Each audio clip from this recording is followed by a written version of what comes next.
नाजरीन आदाब। आज आपके सामने हम एक नया किताबी सिलसिला लेकर हाजिर हुए हैं जिसका उन्वान है किताबें बोलती हैं। इस प्रोग्राम के तहत आप मुख्तलिफ किताबों पर तबसरे और तज्जिए सुनेंगे। आज की पहली किताब है लाहौर का जो जिक्र किया, और ये तसनीफ है गोपाल मित्तल की। जिंदगी और उसकी कारगुजारियां महदूद हैं, वक्त गुजरता रहता है और इंसान की उम्र भी रफ्ता रफ्ता खत्म होती जाती है। उम्र की रौ अपने साथ यादों का कारवां भी समेट ले जाती है, लेकिन इसके बावजूद एक बालिग नजर और बाशऊर फर्द की जिंदगी अपने बाद आने वालों के लिए यादों के कई दीप रोशन कर जाती है। नई नस्ल इन्हीं नुकूश की रोशनी में अपने अहद को अपने माजी से मुंसलिक कर पाती है। इन नुकूश को सब्त करने का सबसे ताकतवर हवाला किताबें और तहरीरें हैं, जो बसा औकात वक्त और ज़माने की कैद से आज़ाद होकर नौ इंसान के तजर्बे का हिस्सा बन जाती हैं।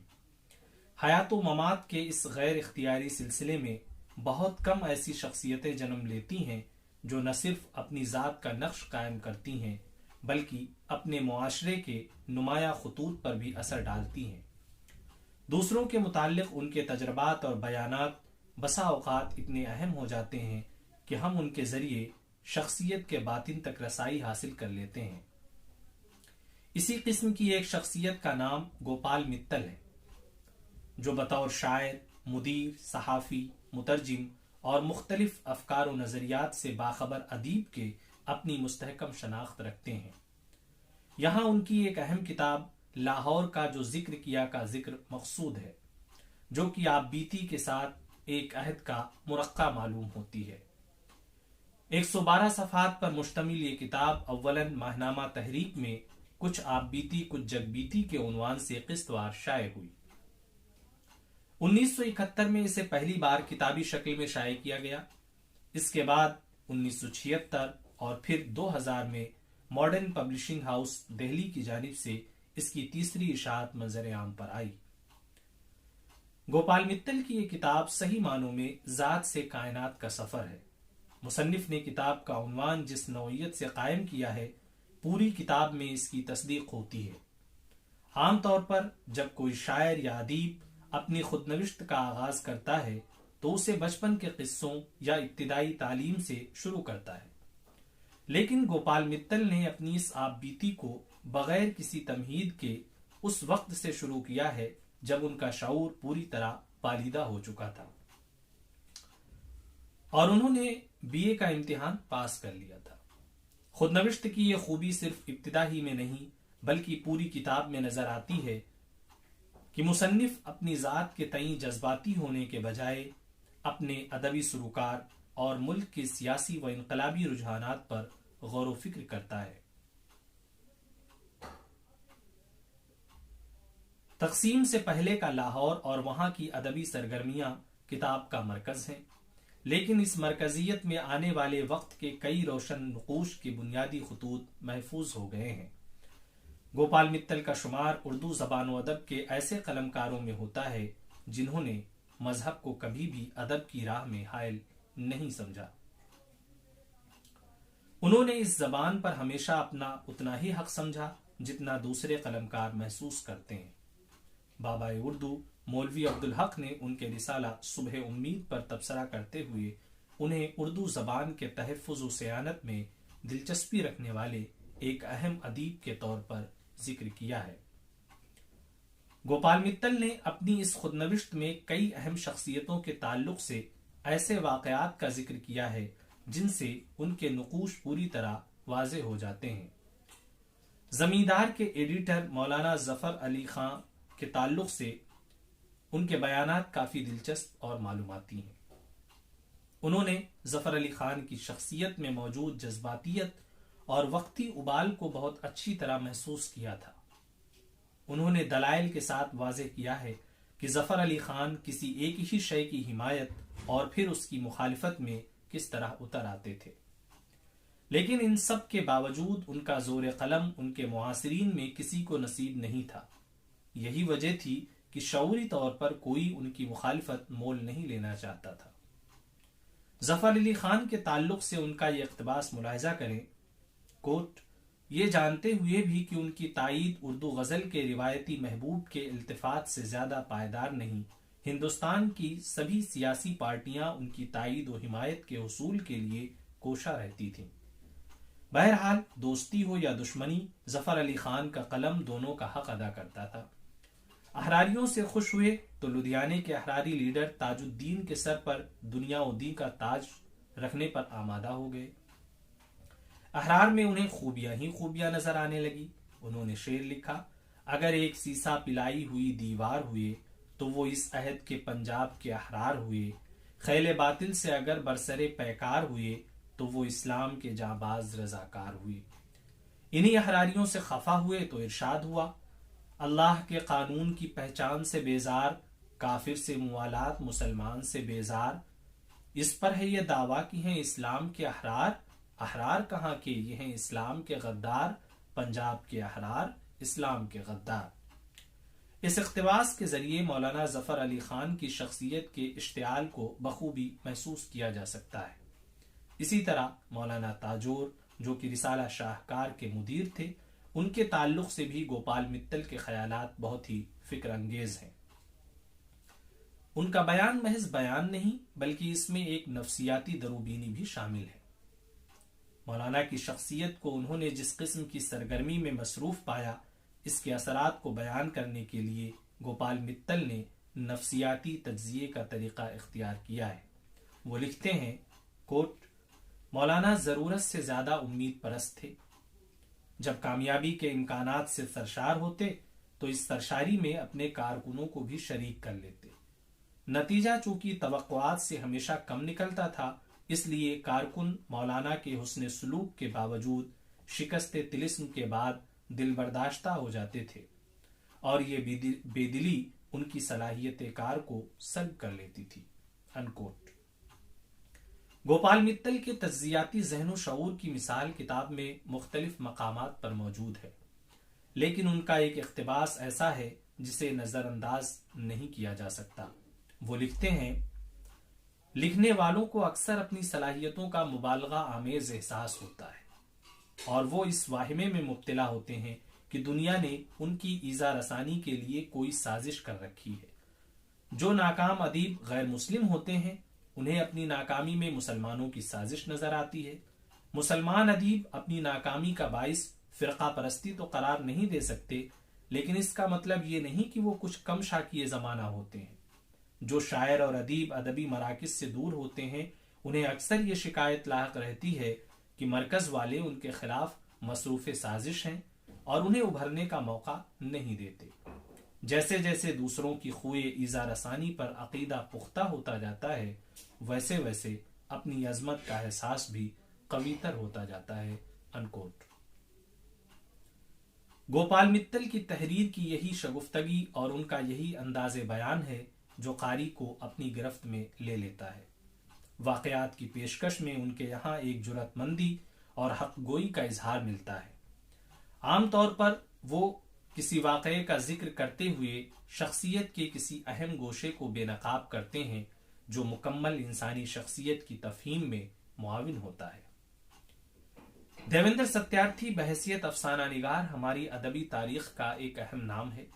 गोपाल मित्तल ने उनकी तख्लीकी सलाहियतों का एतराफ करते हुए उनके ताल्लुक से कुछ ऐसे वाकयात का जिक्र किया है जो उन्हें कभी मासूम और कभी पुरस्रार साबित करते हैं। इस सिलसिले में पहला वाकया कन्हैयालाल कपूर, प्रकाश पंडित और हंसराज रहबर के जरिए तैयार किया गया वो खेल है जिसमें देवेंद्र सत्यार्थी को चेखव के एक अफसाने को नकल करने पर मजबूर कर दिया गया था। बाद में अफसाना पेश करते हुए सरे बज़्म सत्यार्थी पर सरक़े का इल्जाम आयद हुआ और उन्हें सख्त खिफ़त उठानी पड़ी। गोपाल मित्तल ने शायर एहसान दानिश का जिक्र उनकी जफाकशी के साथ किया है। उनका ख्याल है एहसान दानिश ने शदीद माली दुश्वारी के अय्याम गुजारे, लेकिन कभी किसी के सामने दस्ते तमा दराज नहीं किया। तबीयत में वला की खुददारी थी और मेहनत व मशक्कत से वो कभी पीछे नहीं हटे। इसी तरह अख्तर शीरानी के ताल्लुक से गोपाल मित्तल के ख्यालात का मुताला करने से अख्तर शीरानी की रोमानियत पसंदी के तई कई सवालात जहन में कायम होते हैं। गोपाल मित्तल के मुताबिक अख्तर शीरानी के आखिरी अय्याम बहुत तकलीफदेह थे। मैनोशी ने उन्हें कल्लाश बना दिया था, लेकिन इसके बावजूद उन्होंने अपनी शख्सियत और वकार को मजरूह होने से महफूज रखा। गोपाल मित्तल के मुताबिक कोट अख्तर बलानोश भी थे, आवारा गर्द भी, लेकिन तबान इंतहाई शरीफ थे। मैंने उनकी जबान से किसी खातून के लिए नाज़ेबा कलमा कभी नहीं सुना, और उनकी इश्क की दास्तानें भी अक्सर कयासी हैं। सलमा, अजरा, रेहाना एक शायर के जहनी हयूले थे। बहुत मुमकिन है कि उनका परतव अख्तर ने कहीं देख लिया हो, लेकिन वो पूरी तरह मादी तौर पर मुतशक्कल कभी नहीं हुए। अनकोट। मैनोशी में अख्तर शीरानी के साथ अब्दुल हमीद अदम हुआ करते थे। गोपाल मित्तल ने उनके लिए चलती फिरती बोतल का फिक्रा इस्तेमाल किया है, लेकिन साथ ही उन्होंने ये भी लिखा है कि इन दोनों के मिजाज में कोई ऐसी सरशाराना कैफियत थी जो जहर को तिर्याक बना देती थी। शराब का घूंट हलक से उतरते ही वो हुजरे तारीक उनकी निगाहों से ओझल हो जाता था, और उसकी जगह चश्मे तसव्वुर में वो मैकदे अजल नाचने लगता था, जिसमें हाफिज व खय्याम, रक्सां और गजलख्वां उनके मुंतजिर थे। अनकोट। अख्तर शीरानी की तबीयत में आने वाले बदलाव को गोपाल मित्तल ने बहुत ही मुख्तलिफ अंदाज में महसूस किया है। कायनात से कट कर कोई शख्स अपनी जात में किस तरह महव हो जाता है और उसे दूसरा शख्स किस तौर पर महसूस कर सकता है, इसकी मिसाल गोपाल मित्तल के इस जुमले से बेहतर और क्या होगी कि उसे खलल हवास का नाम दिया जा सकता है, लेकिन ये खारजी माहौल पर दाखिलियत की फतह भी तो है। अनकोट।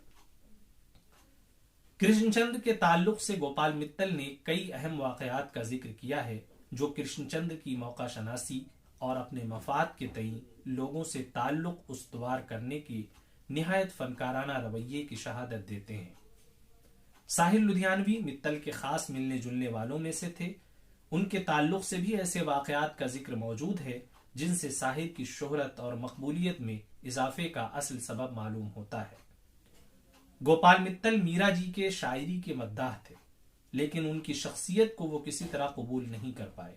उनके मुताबिक मीरा जी जहनी उलझनों का शिकार थे, और इसका एक सबब यह भी हो सकता है कि उन्होंने जिन अदीबों और शायरों को अपने लिए मुंतखब किया, उनके यहाँ भी कुछ इन्हीं कैफियत का इजहार मिलता है।